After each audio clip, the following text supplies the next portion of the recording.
2011 में ऐसा केस सामने आया जिसने पूरे देश को हिला दिया था। एक लड़की जो नर्स की जॉब करती, उसकी शुरुआत तो सिंपल थी, लेकिन लास्ट में ऐसी जगह जा पहुंची कि उस टाइम की राजस्थान की कांग्रेस सरकार पर खतरा आ गया था। आखिर ये केस था किसका और इस केस में ऐसा क्या था कि उस केस के बाहर आते ही सरकार के गिरने तक की नौबत आ गई थी। So today we talk about Rajasthan most controversial case, Bhanwari Devi murder case. Bhanwari का जन्म राजस्थान के अजमेर जिले के किशनगढ़ में एक गरीब परिवार में हुआ था।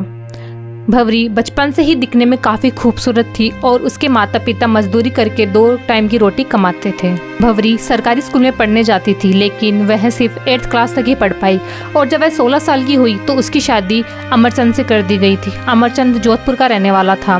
भंवरी प्रेग्नेंट औरतों की देखभाल करने में काफ़ी अच्छी थी, तो जब उसे पता चला कि पास ही के हॉस्पिटल में नर्स की वैकेंसी खाली है तो वह तुरंत वहाँ पे अप्लाई करने के लिए चली गई और उसे वहाँ पे नौकरी मिल भी गई। एक गरीब परिवार में किसी की सरकारी नौकरी लगना उनके लिए बहुत बड़ी बात थी। भंवरी का पति भी खुश था क्योंकि वह एक ड्राइवर था और उसकी इनकम इतनी ज़्यादा नहीं थी, तो सभी लोग काफ़ी खुश थे कि उनके परिवार में कोई एक तो है जिसकी सरकारी नौकरी है। और भंवरी की पेमेंट लगभग 8,000 थी, जो उन लोगों के लिए बहुत अच्छी थी। भंवरी मन लगाकर हॉस्पिटल में काम करती। भंवरी बचपन से ही बहुत ज़्यादा खूबसूरत थी और उसको मूवीज़ में आने का बहुत शौक था। धीरे धीरे उसकी जान पहचान बढ़ने लगी और वह सुंदर थी, इसलिए उसको काम देने में किसी को कोई भी एतराज़ नहीं था। धीरे धीरे भंवरी को सफलता मिलने लगी और वह राजस्थान में फेमस हो गई थी, जिससे उसकी जान पहचान पॉलिटिशियन से होने लगी। इन पॉलिटिशियंस में एक था मलखान सिंह बिश्नोई। मलखान और भंवरी में मिलना जुलना बढ़ने लगा और वह अच्छे दोस्त बन गए और ये दोस्ती बाद में रिलेशनशिप में बदल गई थी। ये दोनों एक दूसरे के साथ काफी समय बिताने लग गए थे। जब मन करता मिलते, जब मन करता घूमने के लिए चले जाते। लगातार काम मिलने के कारण भंवरी के पास पैसों की कोई कमी नहीं थी, लेकिन इन सब में वो इतना ज्यादा बिजी हो गई थी, उसकी नर्स की जॉब अब इफेक्ट होने लग गई थी। तो वहाँ के एक एम्प्लॉय ने डीएम को कंप्लेन करी कि भंवरी कभी भी अपने काम पर नहीं आती, लेकिन सैलरी वो लगातार ले रही थी। तो डीएम ने भंवरी को बहुत डांटा और आखिर में उसको निलंबित कर दिया। भंवरी इस बात से बहुत ज़्यादा अपसेट हो गई थी, तो उसने विधायक को ये सारी बातें बताई। तो विधायक ने डीएम को कॉल किया और बोला इस मामले को सुलझाओ, लेकिन डीएम विधायक की बात सुनने के मूड में बिल्कुल भी नहीं था। डीएम ने कहा कि भंवरी सिर्फ एक ही जगह पे जॉब कर सकती है, या तो वह एंटरटेनमेंट इंडस्ट्री में काम करे या फिर हॉस्पिटल में, क्योंकि ऐसे दोनों जगह काम करने से उसका ध्यान हॉस्पिटल की जॉब पर बिल्कुल भी नहीं है। और विधायक के बार बार बोलने के बाद में भी डीएम उसकी बात सुनने के लिए तैयार नहीं थे। तब विधायक एक मिनिस्टर महिपाल महिंद्रा, जो कि उस टाइम की राजस्थान सरकार के कैबिनेट मिनिस्टर थे, उनके पास गया और उनको सारी बात बताई और उनसे रिक्वेस्ट करी कि वह इस मामले को सुलझा दे। महिपाल ने डीएम से बात करी और इस मामले को रफा दफा करने को बोला। मामले को बढ़ता देख डीएम भी कुछ नहीं कर पाया, उसे भंवरी का निलंबन वापस लेना पड़ा। इन सब से भंवरी में इतना ज़्यादा कॉन्फिडेंस आ गया था कि वह जब मन करता हॉस्पिटल जाती, जब मन करता वह नहीं जाती। उसको रोकने टोकने वाला कोई भी नहीं था। दिन प्रतिदिन भंवरी अमीर होती जा रही थी। उसके बच्चे अच्छे स्कूल में जाने लगे थे, उसके पास अपना अच्छा घर, गाड़ी और एक अच्छी लाइफस्टाइल थी। और भंवरी की जान पहचान कांग्रेस के कई लीडर से होने लगी थी, तो वह अपने काम के साथ साथ दूसरों का भी काम करवा देती थी बहुत ही आसानी से, लेकिन उसके बदले वह पैसे लेती थी। भंवरी अब इस बात को समझ चुकी थी कि उसकी खूबसूरती उसे कुछ भी दिलवा सकती है। उसके पास पैसा, पावर सब कुछ था। भंवरी की लाइफ एकदम ऊपर जा रही थी, लेकिन उसके हस्बैंड की लाइफ अभी भी सेम ही थी। वह अभी भी ड्राइवर की नौकरी ही कर रहा था। भंवरी के 3 बच्चे थे, जिनमें 2 लड़कियां जिनका नाम अश्विनी और सुहानी था और एक लड़का जिसका नाम शाहिल था। सुनने में तो ये भी आया कि जो सुहानी थी वह अमरचंद की नहीं बल्कि मलखान की बेटी थी। तो भंवरी के पास अब किसी चीज़ की कोई भी कमी नहीं थी, लेकिन कहते हैं ना, इंसान के पास जितना भी हो वो उसे कम ही लगता है। वो उसे हमेशा ज़्यादा ही पाना चाहता है, उसमें एक लालच होता है और वही लालच भंवरी में भी था। भंवरी अब खुद पॉलिटिक्स में आना चाहती थी। उसे 2013 में होने वाले विधानसभा इलेक्शन में राजस्थान के भोपालगढ़ से एमएलए का टिकट चाहिए था, लेकिन इसमें कोई भी विधायक और मंत्री उसकी मदद नहीं कर सकता था, क्योंकि किसी को भी ऐसे पार्टी का टिकट दिलवाना कोई आसान काम नहीं था। और अगर वह उसे टिकट दिलाते तो वहाँ पे जो मंत्री थे वह उनसे नाराज हो जाते। और आपको पता पॉलिटिक्स कैसे चलता, कोई भी किसी को नाराज नहीं कर सकता है। इसीलिए सबने हाथ खड़े कर दिए कि भाई हम तुम्हारी मदद नहीं कर सकते हैं। अब भंवरी के एमएलए बनने के सारे रास्ते बंद हो चुके थे। उसकी आंखों के सामने उसका सपना टूट रहा था। इसके चलते भंवरी ने एक ऐसा कदम उठाया जो उसकी लाइफ की सबसे बड़ी मिस्टेक थी।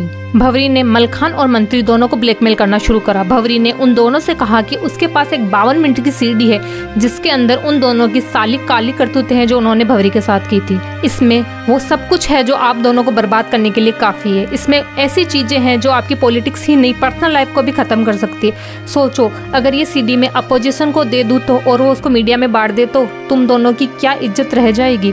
जब उन दोनों ने ये सारी बातें सुनी तो मानो उनके पैरों तले से जमीन खिसक गई। उनके दिमाग में वो सारी चीजें चलने लगी थी जो उन्होंने भंवरी के साथ की थी। भंवरी यही नहीं रुकी, उसने मलखान से कहा कि सुहानी जो मलखान की बेटी है वह उसके बारे में सबको बता देगी तो मलखान की क्या रेपुटेशन रह जाएगी। अगर मलखान को इन सब से बचना है तो उसे 20 किलो सोना और 50 लाख रुपए भंवरी को देने पड़ेंगे। भंवरी को अपनी बेटियों की शादी भी करनी थी। यह सब बोल के भंवरी वहाँ से चली जाती है। इस दिन के बाद से भंवरी से कोई भी नेता कांटेक्ट नहीं रखना चाहता था, ना कोई इससे मिलता, ना कोई उसका फोन उठा रहा था। इन सब से गुस्सा होकर भंवरी एक दिन मंत्री के दफ्तर के पास पहुंच जाती है, लेकिन वहाँ पे जो गार्ड खड़े थे उन्होंने उसको अंदर नहीं जाने दिया और धक्के मारकर उसको बाहर निकाल दिया। इन सबसे परेशान होकर भंवरी बीजेपी के पास जाती है। उस टाइम राजस्थान में बीजेपी अपोजिशन में थी, इसीलिए भंवरी सीधा बीजेपी के हेडक्वार्टर पहुंच जाती है और वहां पे जाके भंवरी बताती है कि कांग्रेस के एक नेता और एक मिनिस्टर की उसके पास वीडियो है और ये सब बातें मीडिया तक पहुंच जाती है और ये बातें आग की तरह चारों तरफ फैलने लगती हैं। ये सब सुनकर मलखान और मंत्री भंवरी को एक ऑफर देते हैं कि वह उसको सीडी के बदले 60 लाख रुपए देंगे। भंवरी इस बात के लिए मान भी जाती है, लेकिन उसको पता होता है कि वो इतने आसानी से नहीं मानेंगे, कुछ ना कुछ तो वो लोग प्लानिंग कर ही रहे होंगे। कुछ दिनों के बाद में भंवरी अपनी कार सोहनलाल बिश्नोई, जो कि मलखान बिश्नोई से ही रिलेटेड था, उससे डील करती है। उसने अपनी स्विफ्ट कार को 4.5 लाख में उस सोहनलाल को बेच दी थी। सोहनलाल ने एडवांस में उसको 50,000 रुपए भी दिए और उसने वादा किया कि वह बाकी के पैसे बाद में उसको दे देगा। 1 सितंबर 2011 को सोहनलाल भंवरी को कॉल करके बोलता है कि वह गाड़ी के बचे हुए पैसे और जो सीडी के उसको 60 लाख रुपए मिलने वाले थे वो सारे पैसे लेने के लिए वो आ जाए। ये सब सुनकर भंवरी बहुत ज्यादा खुश हो जाती है और इसी खुशी के साथ वह सोहनलाल से मिलने के लिए जाती है, लेकिन वह वापस कभी भी नहीं आती है। भंवरी अपने काम की वजह से कुछ दिनों तक घर नहीं आती थी, इसीलिए भंवरी के पति को शक नहीं हुआ, लेकिन काफी समय बीतने लगा। भंवरी के पति का अपनी पत्नी से कोई भी कांटेक्ट नहीं हो पा रहा था। फिर जाके भंवरी के पति को लगा कि कुछ तो गड़बड़ है, इसीलिए वह पुलिस के पास गया और एफआईआर उसने दर्ज करवाई। उस एफआईआर में उसने उन दोनों पॉलिटिशियंस का नाम भी लिया था और ये खबर पूरे राजस्थान में फैल जाती है कि उन दोनों ने कुछ तो गड़बड़ की थी। काफी प्रेशर पड़ने के बाद में ये केस सीबीआई को दे दिया जाता है। सीबीआई की इन्वेस्टिगेशन करने के बाद में उनको पता चलता है कि भंवरी सिर्फ मिसिंग ही नहीं है बल्कि उसका मर्डर भी हो गया और उसी दिन जिस दिन वह सोहनलाल से मिलने के लिए गई थी। सीबीआई ने आरोपी को गिरफ्तार किया और पूछताछ करने के बाद में उनको पता चलता है कि सोहनलाल ने एक गैंगस्टर शब्बुद्दीन से हाथ मिलाया था। 1 सितंबर 2011 को जब भंवरी सोहनलाल से मिलने के लिए आती है तो अपने साथ सीडी भी लेके आती है, क्योंकि उसी के एक्सचेंज में उसको पैसे मिलने वाले थे। उस टाइम सोहनलाल के साथ शब्बुद्दीन भी होता है। उन्होंने भंवरी को पकड़ा और उससे वो सीडी छीनी। उन्होंने कंफर्म किया कि ये सीडी वही है ना। जब वह कंफर्म हुआ तो उन लोगों ने सीडी को तोड़ के फेंक दिया और भंवरी को वहीं पे मार दिया। इसके बाद शब्बुद्दीन का एक साथी भंवरी की बॉडी को कहीं दूर ले जाकर जला देता है। सीबीआई को ये पता चलता है तो वह उस जगह जाती है और उनको एक नदी के पास में बोरा फंसा मिलता है जिसमें अस्थियां होती हैं। अस्थियां मिलने के बाद में उसका डीएनए भंवरी की बेटियों से मैच करते हैं तो वह मैच हो जाता है। अब इस केस में एक ऐसा सच सामने आने वाला है जिसके बारे में आपने सोचा भी नहीं होगा। इतनी देर से आप सभी सोच रहे होंगे कि भंवरी का पति बेचारा, उसके साथ कितना गलत हुआ, भंवरी ने उसको चीट किया, एक्सेट्रा एक्सेट्रा।